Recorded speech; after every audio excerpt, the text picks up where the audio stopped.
Consumer electronics, cars, medical devices, planes, smart appliances. Their common component? Chips. You don't buy them directly, but trust me, you need them. So when the silicon chips are down, what happens? Well, we're finding out. The auto sector has been hit hard, with car companies around the world pulling the brakes on production. Although they're not the only ones, makers of gadgets and popular electronics are feeling it too. The chip shortfall is also feeding into existing international relations issues. And demand, linked to future uses, doesn't really look like it's about to slow. Okay, so maybe that last bit is a bit tangential, but you get the picture. The chip shortage could be why you're having a hard time finding a PS5 or a Volkswagen Passat. About 1 trillion chips are made a year.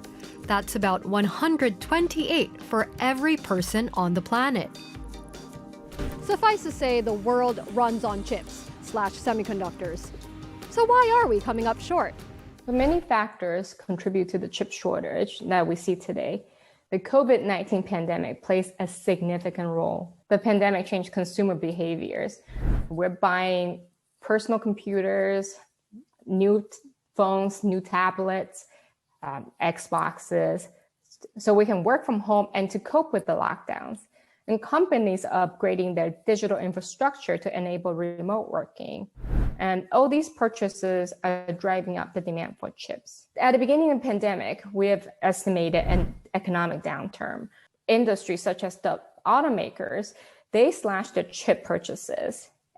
But the economy in East Asia bounced back sooner than expected, with more demands for cars. Car makers keep limited inventories. So right now they are buying. As the coronavirus crisis reshaped supply and demand, chip companies are scrambling. And if there's an industry that can't simply quickly ramp up production or ask its clients to do without its products for a while or shift its manufacturing elsewhere rapidly, it's the chip industry.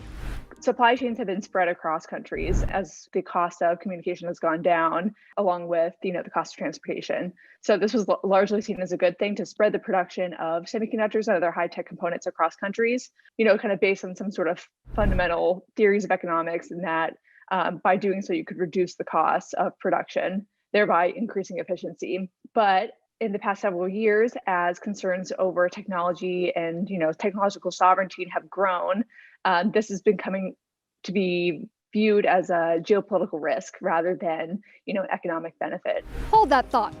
Geopolitical complexity is going to figure in this. So let's run through the basics. 1.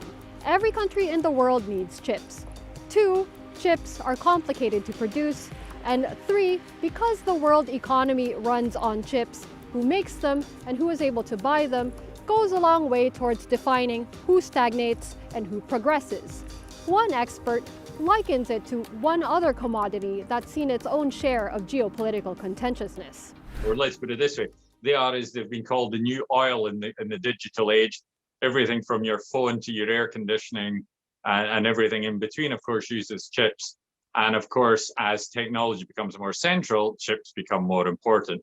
And most importantly, the ability to manufacture smaller and smaller chips that can do more is absolutely critical. Talking about smaller and smaller chips that can do more makes it a good time to introduce this guy. Gordon Moore, co-founder of American chip champion Intel.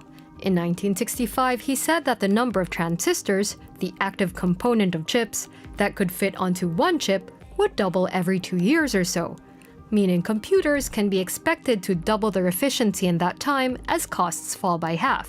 It's not really a law, but it is kind of a guiding principle. Increasing power, but decreasing size. You've probably felt that happening. That's how we went from this to this. As next-generation super-fast 5G connectivity becomes more common, the Internet of Things continues to expand, and AI-powered tech improves, the appetite for increasingly powerful chips of various kinds is going to grow accordingly. And the more powerful chips become, the more specialized their manufacture, and the fewer the producers that are able to do it.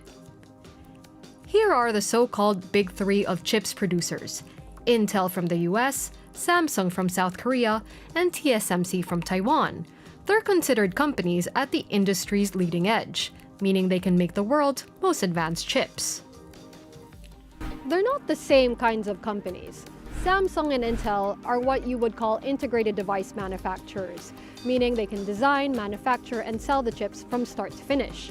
TSMC is what you would call a foundry, meaning they make chips for companies without factories themselves, or fabs, as they're known in industry parlance. Those fabs, by the way, become more expensive with each generation of chip. The cost to build a facility with 5-nanometer production lines is at least $5.4 billion, according to consulting firm McKinsey. One example of that 5-nanometer chip is the A14 Bionic. Apple says it's the fastest available chip on a smartphone, and it's found in the iPhone 12. Those chips are made by TSMC. It might not be a household name to most consumers the way Apple is, but Apple couldn't have done it all without TSMC. For that matter, neither could Apple competitors, like Chinese tech giant Huawei. Now, TSMC and its home country Taiwan is in a unique position. This is all part of the geopolitical complexity we were talking about earlier. So here you have this hugely important industry located in Taiwan. And Taiwan, of course, is right in the center of this geopolitical struggle. The Communist Party now make no qualms about saying that Taiwan is an inalienable part of China that is only waiting for reunification. They don't have a publicly stated timetable per se, but they make no qualms about it. They have not renounced violence to reunify the country as they see it. And so Taiwan, you could certainly see it as being a very real flashpoint. Really, whether or not China successfully invaded Taiwan, it is almost guaranteed that the semiconductor industry and the global supply chains would be disrupted by this. There's also some concerns that if successful, that China would take over Taiwan's manufacturing industry or the semiconductor industry. And because of Taiwan's critical role in the manufacture of these chips, that could be relatively problematic for the companies that use TSMC to Taiwan. So there's some discussions that if China did take over TSMC, that China could put members of the Chinese Communist Party on the board, or exert other influence through other ways. Chips being as important as they are, they figure prominently in the often intertwined discussion of security and technological advancement. Just think of the US coming up with its special kind of list. An entity list that places companies and persons for behaviors contrary to US national security interests and foreign policy interests. So let's say human rights violation will count for one. IP theft will be another one. And one notable company you may have heard is the Chinese telecom giant Huawei. In the summer of 2020, the US also places lists of Chinese and Russian military end users to the entity list. So China's SMIC, that's short for Semiconductor Manufacturing International Corporation, also made it onto the list because of its ties with the PLA. By this point, US-made chips are essentially off limits to China. Incidentally, this also contributed to the massive chip shortage we were talking about earlier. When SMIC got blacklisted by the US, that meant it couldn't purchase advanced manufacturing gear from the United States. So the sanctions prompted some of SMIC's chip buyers to shift their orders to TSMC, thereby helping to create a bottleneck. China had also been stockpiling chips from elsewhere in order to circumvent US sanctions. Now its ambitions to become the world leader in tech are well established, and semiconductors are a key part of that. The restrictions are a threat to that plan, but China has been building its own strategy. So China has worked for several decades to develop its semiconductor industry. It has poured money into this, but really the past several years, this drive has been accelerated as China's vulnerabilities in semiconductors has been made so clear by US sanctions. We see this by companies like Huawei pouring money into Chinese startups and other semiconductor companies across the industrial value chain. But it really remains seen whether or not China will and the Chinese companies will be successful at doing this. So they're starting from certainly a backward position, and then they've got a lot of ground to make up. And they also are now entering a phase where there simply isn't the trust that is there. Chip design relies on a whole slew of components and inputs from global chains of engineers and companies. And that's a chain of trust which China is simply outside at the moment.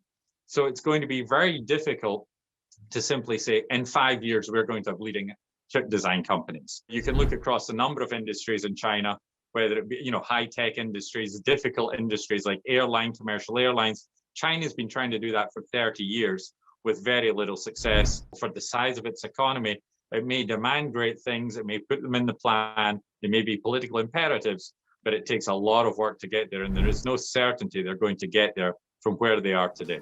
So once again, in broad strokes, the US and China both want to be the tech superpower. The US has accused China, among other things, of intellectual property theft and of human rights violations, and has blocked certain Chinese companies from accessing US technology. China is spending billions in order to be able to decrease its dependence on tech imports, thereby also reducing its vulnerability to sanctions put in place in part to punish aggression and deter future belligerents, like say towards Taiwan. And that's why chips are the new economic, security, and geopolitical flashpoint. The question is, what should be done? And I think much of the ideas behind some of the US policy were correct. I think the implementation was poor, and certainly the global coordination was poor. And I think that's something that needs to be addressed. And again, how do we use these, whether it is sanctions or how do we use this leverage in a positive way to actually get better outcomes? It is, and I think that's what's been missing in much of the US policy. A successful policy needs balance the business interests and also national security concerns. And an ideal approach will be plurilateral with like-minded countries instituting similar policies at the same time. As it so often is, the answer is working together. Whatever global challenge is coming up, be it the next pandemic, climate change, food security, technology, and therefore chips are going to play an outsized role. It's in all countries' interest to ensure a dependable supply. Investing in research and development and manufacturing closer to home, having more and varied suppliers, and making the supply chain shorter are key. And while semiconductors are a source of political sensitivity, they're also a reminder of an interlinked, interdependent global economy. So when the chips are down, it's a good time for countries of the world to think of how they can get it back up, preferably in cooperation.